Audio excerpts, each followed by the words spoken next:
Jornal do Fulanesto. Notícias sobrenaturais. De um jeito que você só vê aqui. Seja bem-vindo ao canal Senhor Fulanesto.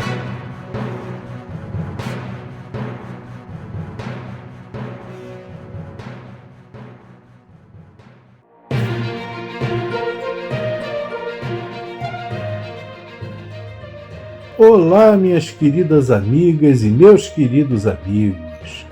Quem vos fala é o velho Fulanesto. E hoje é dia de Jornal do Fulanesto. Nessa edição, mais um assunto sobrenatural que você só vê aqui. Aguarde o final, porque teremos o short assombrado do velho Fulanesto. Um abraço para vocês e bom jornal! Casas assombradas. Casa assombrada, infestação ou casa mal assombrada é uma casa na qual supostamente acontecem eventos insólitos sem que se encontre uma causa física para os mesmos. Tais eventos podem ser desde ruídos ou movimentação de objetos até alegadas aparições de vultos mais ou menos distintos, os quais são denominados assombrações. De acordo com o professor Carlos Alberto Tinoco, autor de Poltergeists, Fenômenos Paranormais de Psicocinesia Espontânea, apesar de terem várias características em comum, os dois fenômenos são distintos. Os casos de assombramento, assombração ou haunting pelos ingleses, hauntings pelos franceses e infestazione pelos italianos, são estudados pelos pesquisadores da Psychical Research Foundation de Durham, Estados Unidos, que investigam exclusivamente os fenômenos relativos às manifestações que sugerem a presença de pessoas mortas. Fazem distinção entre os dois aludidos fenômenos. O notável pesquisador Ernesto Bozano, na sua obra Dei Fenomeni di Infestazione, após estudar 532 casos paranormais escolhidos, conseguiu enquadrar 374 deles na categoria de assombramento ou haunting. Os 158 restantes foram classificados como poltergeists, isto é, fenômenos recorrentes espontâneos psicoquineses. Bozano arrisca uma definição para assombramento. Seria: os fenômenos de assombramento compreendem esse conjunto de manifestações misteriosas e inexplicáveis, cujo traço característico essencial é o de ligarem-se de maneira especial a um local determinado. Diz Bozano ainda, o que nada mais misterioso nos casos de assombramento do que o prolongamento de alguns deles, mantendo-se ativos, muitas vezes através de séculos. Tais fenômenos se ligam em sua esmagadora maioria ao problema da morte, o que os coloca na categoria de manifestação teta. Os casos de haunting ou assombramento têm as seguintes características. Sempre estão ligados a certos locais por tempo relativamente longo. Alguns deles se misturam aos aspectos pitorescos e folclóricos de certas casas de espetáculo, teatros, etc. Apresentam visões de fantasmas, alguns diáfanos, outros suficientemente corporificados a ponto de serem fotografados. Apresentam como característica importante sons de gemidos, soluços ou vozes humanas, nítidas ou não. Nem sempre apresentam um conjunto de manifestações objetivas com caráter nitidamente intencional, como acontece com os casos de RSPK. Recorrente, espontâneos, psicoquineses. Apresentam manifestações na sua maioria de natureza subjetiva.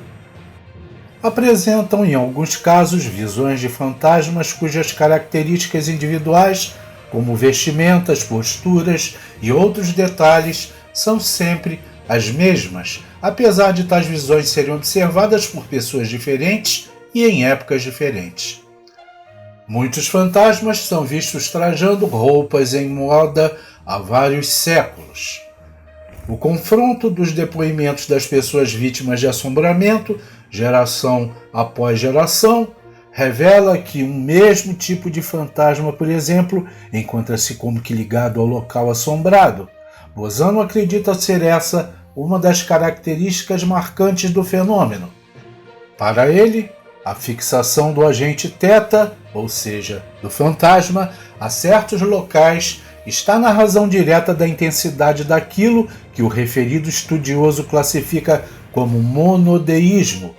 Por anos e anos, afirma Bozano, e até por séculos, o fantasma não consegue pensar noutra coisa a não ser no seu problema íntimo, nos dramas, nas vinganças, nos amores que viveu, tudo tendo como palco o local do haunting.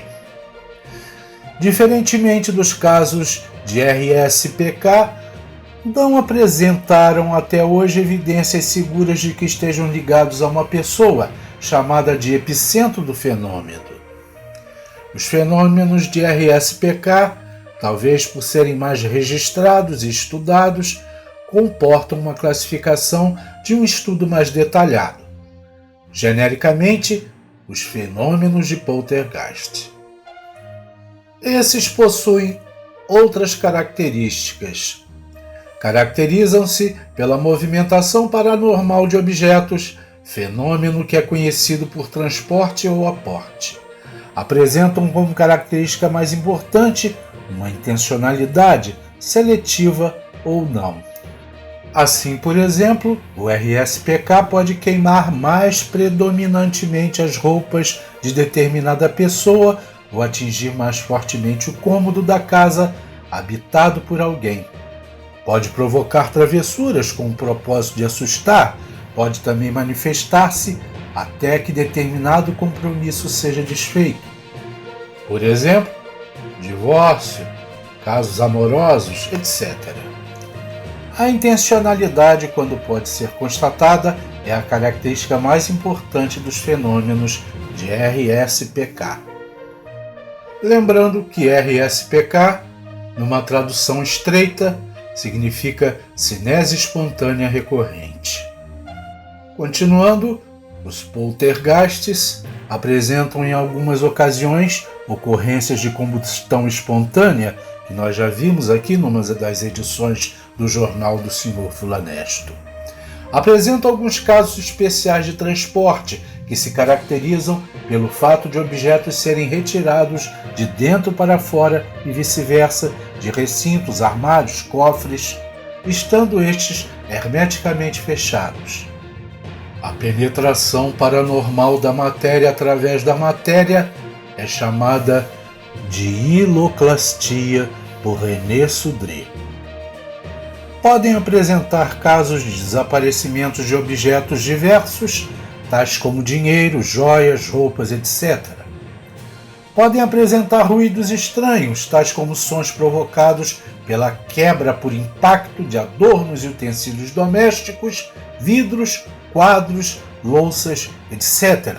Alguns deles são assustadores, ocorrendo ou não a quebra de qualquer objeto.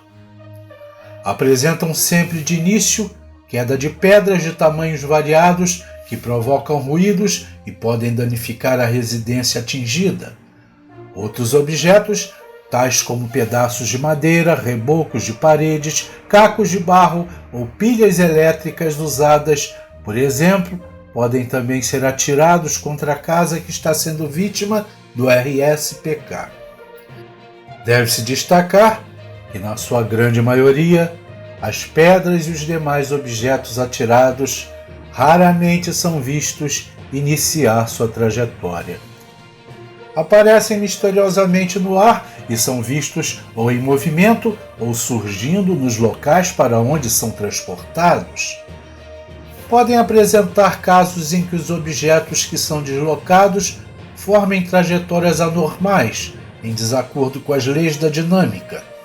Em um caso de RSPK ocorrido em Manaus, As pedras atiradas contra a casa seguiam curvas que estavam em desacordo com a física. Apresentam sempre mais ocorrências objetivas que os casos de haunting. Sempre estão ligados à presença de uma pessoa, a quem os estudos chamam de epicentro. Normalmente, trata-se de um adolescente. Casas assombradas na literatura. Alguns casos se notabilizaram e foram estudados pela parapsicologia. Posteriormente foram adaptados aos livros, como o de Jay Anson, Horror em Amityville, sobre a família Lutz, que em 76 foi atormentada por entidades inferiores durante os 27 dias que viveram em uma casa da Ocean Avenue, 112, em Amityville, Long Island, nos Estados Unidos. A história passaria em seguida às telas de cinema com o nome de Horror em Amityville, de 1979. Bom, gente, então, pelo que vimos aqui, os pesquisadores, os cientistas, os estudiosos diferenciam os casos de aparições. Os assombramentos ou hauntings são manifestações que sugerem a presença de pessoas mortas, que podem se prolongar por séculos em um determinado local. Já o RSPK, ou cinese espontânea recorrente, são manifestações de objetos que se movem, nem sempre ligados à presença de pessoas mortas. Isso é o mais assustador. E nem sempre prolongados. E vocês? Já presenciaram algum fenômeno? Teria sido um assombramento ou uma cinese espontânea recorrente, o que chamam de poltergastas? Deixem aí nos seus comentários, inscrevam-se no canal e tornem-se membros do canal Sr. Fulanesto. Há muitas vantagens para quem é membro. E uma notícia muito boa é que as vendas dos livros do Sr. Fulanesto, Contos Assombrados do Sr. Fulanesto Volume 1, estão bombando. Olha, foram muitos exemplares vendidos. Muito obrigado a vocês que adquiriram. Fico muito grato. Realmente foi um livro feito com muito carinho, está muito bem feito. Mas não vão embora, porque agora é hora do short assombrado do velho Sr. Fulanesto. Um beijo no coração de vocês, até uma próxima edição e fiquem com Deus. Almoço em família. A hora das refeições, para mim, é um tormento. É horrível envelhecer. Minha família não conversa mais comigo à mesa. Posso perguntar o que quiser, que não me respondem. O pior é que eu não consigo segurar o garfo. Por algum motivo, minhas mãos atravessam os talheres.